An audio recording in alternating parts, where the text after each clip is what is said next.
So we made it. It's a very cool apartment. The location is excellent. We're right in the middle of the city. We're just out enough for there not to be all the hubbub. But the girls have got that. So, little kitchen there. You got one bedroom here, which is a double bedroom. And then you've got another double in this little sort of cool little alcovey room with the sliding doors. And then you've got a perfectly good sized bathroom and a good sized kitchen. But we're planning on spending a lot of time out and about because we only have 3 days, so we're going to make the most of those 3 days and eat as much food as possible based on the taxi driver's awesome recommendations.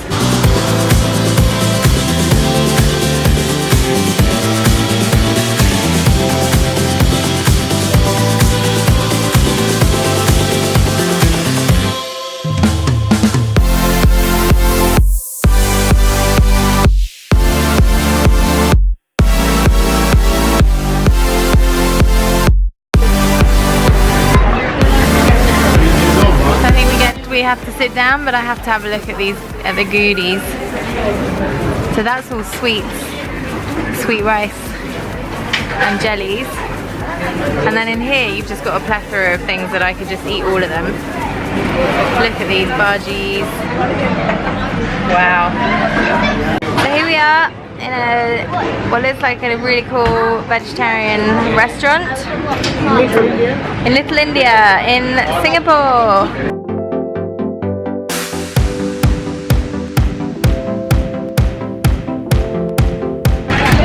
So this is a biryani. Biryani. A biryani, not a biryani. It's called biryani. Look at this.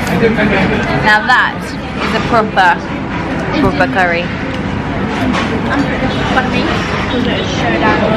I don't think we're going to leave this place. I think we're going to move in. Yeah, calm down. We'll ask and think if we can work here for them to just feed us food. Olivia, what do you think? Yummy? Yeah. Yummy? No, try the green stuff. It's delicious. Paul doesn't even know where to start with that biryani. Allegra, do you like it? Really? Yeah, really delicious. I'm Ruby. You like it? Nice? Very. Very. And I got a chai. I got a chai to top it all off. Because you can't really not have a chai when in an Indian restaurant. So we just all bought some bindis. Are you going to put one on? Not right now. Why? Yeah.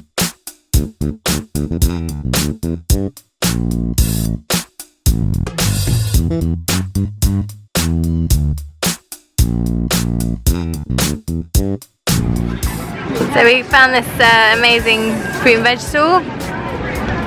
Hardly anything wrapped in plastic. Unfortunately, you do put it in plastic when you pick it, but if you have your own bags, it's the perfect place. It's the biggest selection of fruit and veg we've seen that doesn't have plastic on it since we've been on our plastic-free mission. So it's like a smorgasbord for us.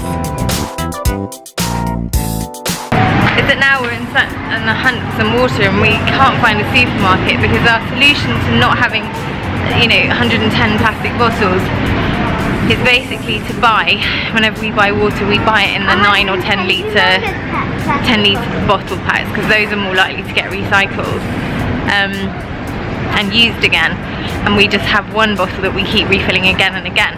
So that's our sort of mini solution, I guess, to solving the problem that what we can do right now in terms of getting in terms of not using loads and loads of plastic bottles, because water is one of the hardest things to try and find a replacement or an alternative to plastic here. They don't sell water in glass bottles in many places, and when they do, they're so small that if we take that out for the day, it's just never enough. So water has been our biggest struggle for our kind of plastic-free travelling, but we're doing really well on everything else. Everything else we've managed to find a solution for. So our plastic has reduced by 99.9%, I would say, since our New Year's resolution and our decision was finally made in China. So it just shows that you can make a massive difference, and actually it's not such a huge struggle, and we haven't missed out on anything as a result. So we will continue to be plastic warriors and part of the 1 Million Families project that we're trying to implement. Trying to get some water. Basically, we're so thirsty and we just need a big bottle of water. So our plastic challenge is quite hard sometimes, because you do have to go a longer point, or travel a bit longer to find something in order to save plastic, but the journey will be well worth the results in the end. I actually gave up chocolate in the new year as well, because we ate so much chocolate for Christmas. Yeah, okay. But Paul keeps going back to his chocolate cravings, unfortunately. So he's in Choc Spot, trying to find some chocolate that isn't wrapped in plastic. All the chocolate isn't wrapped in plastic. And I don't know if he's going to be lucky enough to get some or not. Honestly, it's a bit unfair. I'm trying to give up chocolate and he's just like prancing about in the chocolate shop. Oh, look at this. Oh look, a few items actually don't have plastic on them. The cheap stuff. Cheap stuff not worth preserving. Some tomatoes are free. They're free. Why are they not wrapped in plastic? No, I know. Oh look, there is actually stuff there. That's nice to see. It is incredible how much stuff is wrapped in plastic. When did this become a thing, right?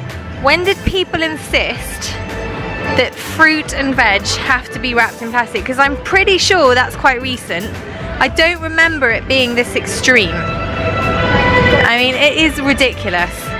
So when did this happen? When did supermarkets justify the need? You know, who's basically profiting from all this plastic? The oil companies probably. Profiting from saying that all fruit and veg needs to be wrapped in plastic. This fruit has its own cover. It has its own skin. You know, it's biodegradable. It doesn't need to be wrapped in plastic. It's the most ridiculous thing. So is it the oil companies who produce the plastic that are profiteering from this and have persuaded the companies to, you know, supermarkets that they should triple wrap everything in plastic? Are they scaremongering consumers into thinking that if stuff isn't triple wrapped in plastic, it's going to go off within seconds? It's ridiculous. We live in this ridiculous sterile world, you know? And yes, I will have a rant about this because it makes me so cross. Look at the world today, look at the sea. This could have been avoided if these things weren't happening. We managed to find it, we bought our stuff. Now we gotta walk the long journey home. I know, down to the supermarkets for their plastic consumption, it's a disgrace. No, Giant was very good, and most of the fruit and veg wasn't wrapped in plastic, so we like Giant in Malaysia. Well done, Giant in Malaysia. Shame on you, frozen whatever this is. Cold storage. That's when we have. Or we'll just call it Plastic Fantastic. Plastic Fantastic. So Singapore is supposed to be an ecological bio city, green city. Will solve the issue of plastic on all fruit and veg. Having a drink. Having a drink. Plastic isn't fantastic. Plastic is fantastic.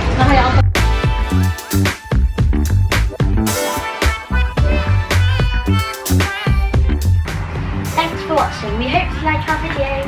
Don't forget to click on like below. Subscribe to the TaawkTV channel below.